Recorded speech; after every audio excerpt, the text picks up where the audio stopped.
Hello, everybody, and welcome into another Senators News and Rumors here at the Hockey Writers. I'm your host, Matthew Zator, and as always, joined by Jacob Billington. Jacob, how's it going? Going good. Halloween's over. We're into November. It's almost Christmas time. Couldn't be better. Sure, yeah, it shifts really quickly after Halloween. Everyone switches like really fast to Christmas. It's like Halloween never existed. It's always a fun time of year, and especially in the NHL too. November, as it gets closer to that Thanksgiving, American Thanksgiving, everyone starts looking at the standings. It's like, well, most of the time, the teams that are in the playoffs are the ones that are going to make the playoffs. I mean, it's not always the case, but it seems like that is. So it's going to be interesting next few weeks to see where all the other teams kind of fit in. And the Senators are unfortunately outside of that picture right now, but we'll see how it all kind of plays out as this, few months go on, or the next month goes on. So we're going to start with this video with Fabian Zetterland. And I mean, since he's become part of the Senators, hasn't really fit in offensively. And right now, not really looking like a solution in the top six. What do you think about Zetterland this season so far? I was a huge fan of the acquisition of Fabian Zetterland. I really thought he was going to be part of the answer, especially with the wingers in the middle six. Ottawa has a ton of them. So far in 33 games with the team, he has 8 points, and that's not counting his 0 points in 6 playoff games last season. I like a ton of things that Fabian Zetterland does. He works super hard. He can play physically. He's good in the board battles. He's good at moving the puck around, but he's not producing. I'm out on Fabian Zetterland. I don't think that he is going to be part of the solution, especially in the top six. The Senators have been kind of looking for somebody to fill in that role. Fabian Zetterland comes in, kind of struggled last year, but he played a lot on the fourth line. He's been there again this season. He's showing that that's kind of like he's not producing when he has the chance to. And so now I don't think that Ottawa can look at him as a potential solution in the top six. So it was a good trade, worth the bet. It's not working out the way that the Senators wanted it to, which is really unfortunate because he does have the talent. He's played very well with the San Jose Sharks, mind you, with the lower pressure, more minutes, and less kind of structure to play around for a team that's going through a rebuild. So I think I'm out on Fabian Zetterland. I think the contract is fine. I don't think Ottawa needs to dump his contract or anything like that, but not as a top six solution. No, I mean, it is unfortunate because, like you said, he did look really good in San Jose. He was one of their best players a lot of the time and one of their top scorers. So, I mean, it's interesting he hasn't really fit in an offensive role so far. And, I mean, he's not one of those guys where you're like, well, he can't play in the bottom six. But it's someone that wasn't the expectation coming in, that he was supposed to be a bit more productive, right? So we'll see how maybe he'll turn it around. But yeah, so far not very good. And I did misspeak at the beginning of the show. They are actually in the playoff picture right now. They're tied with a bunch with the wild card spots. They're actually third in the division right now. So, I mean, they are in the playoff picture. It's just a bit tied with a bunch of, I mean, it's interesting to see at this time of year where the playoffs aren't, the seeding doesn't really matter right now. But yeah, they're in that mix right now. And it depends on the list that you look at too, because Ottawa is out because they're tied with the Bruins. So it just depends on the list, which order they have it in, if it's based off points percentage or what. Yeah, whatever it is right now. But yeah, I mean, they've kind of recovered from that really slow start. Now a game above 500. So, yeah, it's going to be, I got to say, another interesting thing throughout the rest of this month. See how they do. Moving to another player, and that's Drake Batherson. I mean, he is a top six guy. He's been that for a long time. But where do you think he kind of fits in this lineup right now? I mean, he's played pretty much all over the place in the top six, but where do you think he best fits? Well, I think over the offseason, there were a couple of reports, notably by Bruce Garriock, saying that the Senators were taking calls on Batherson, not necessarily shopping him. And I think Drake Batherson took that personally. He's now got 15 points in 10 games to start the season. He missed the first 3 with injury, which means he also missed all of training camp. He wasn't playing at full pace. And now he's like taking the league by storm, and he's got 15 points in 10 games. He's been on fire. He's been a huge part of turning the Ottawa Senators offense around.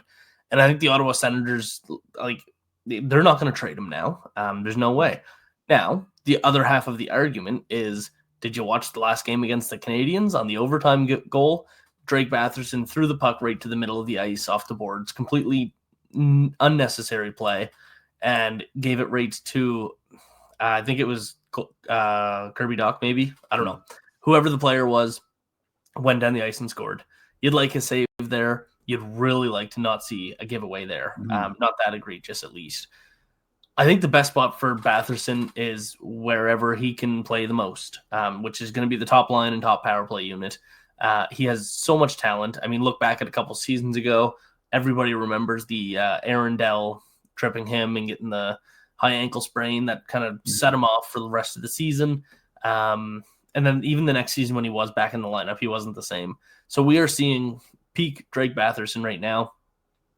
Unfortunately, his wonderful offense does come with some defensive liabilities at times, but he makes it worth it when he scores 1.5 points a game. So I think the best place for him, unfortunately, Nick Cousins is the top left winger.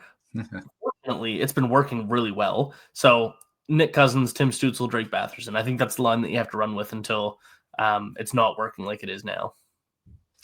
For sure, you keep the hot hand going, and we'll see if he can keep going. I mean, he's one of their top scorers, and that's, I mean, he's been that even last season. So yeah, definitely just keep it going right now. All right, moving to the goaltending, which we talked about on the last show as well. Levi Merilainen, bouncing around this season. We said, well, at the beginning that he's going to be the full-time backup. He really hasn't been. He's been bounced between the NHL and the AHL, again sent down, played a game in Belleville, and he was just recalled a few hours ago. So he's back again. What do you think about the goaltending right now? Merilainen, how's the goaltending kind of shaping up? Yeah, the Senators' goaltending has not been as good as it should have been all season, or to start the season. Ullmark has played 11 of 13, which is good news. Seeing him play that many games. Levi Merilainen had one good start, one terrible start. I don't think there's any long-term concern in the net. I think Merilainen is fine. It was kind of the whole plan for him to go down to the AHL, play a game, come back up. There's a break between games right now. But for a guy like Merilainen, you want to see him just getting some action.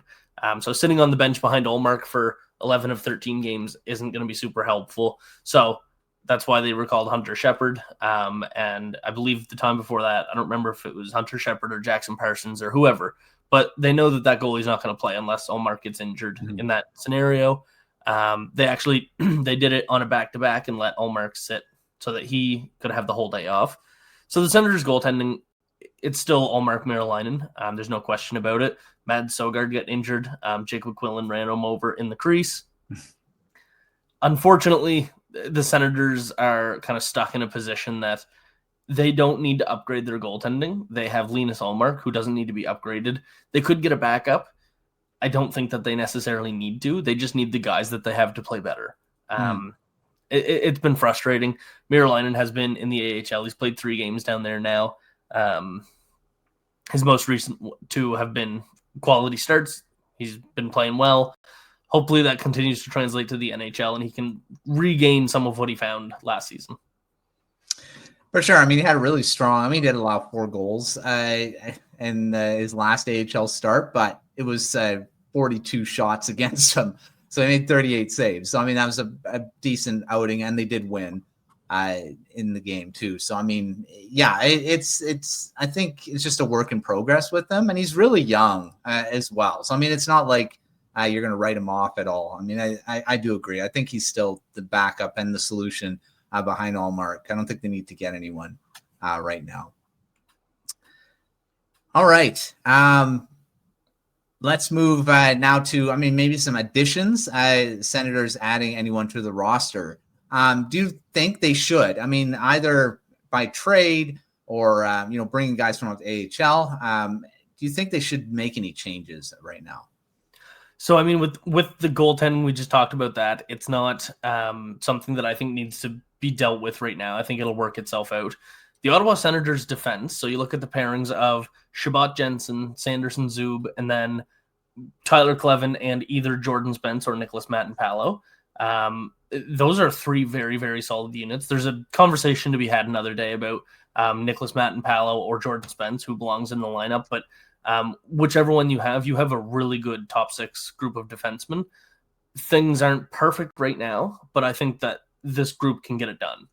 And then you look at the forward group, and there are lots of question marks. There are some injuries right now. There's a glaring hole in the top six on the wing, even with Tkachuk in the lineup. I think that if the Ottawa Senators are going to make a trade, I don't think they need to go after a Rickard Rakell or a Brian Rust or anything like that. I think it needs to be like Adrian Kempe, or they need to go after one of the top targets.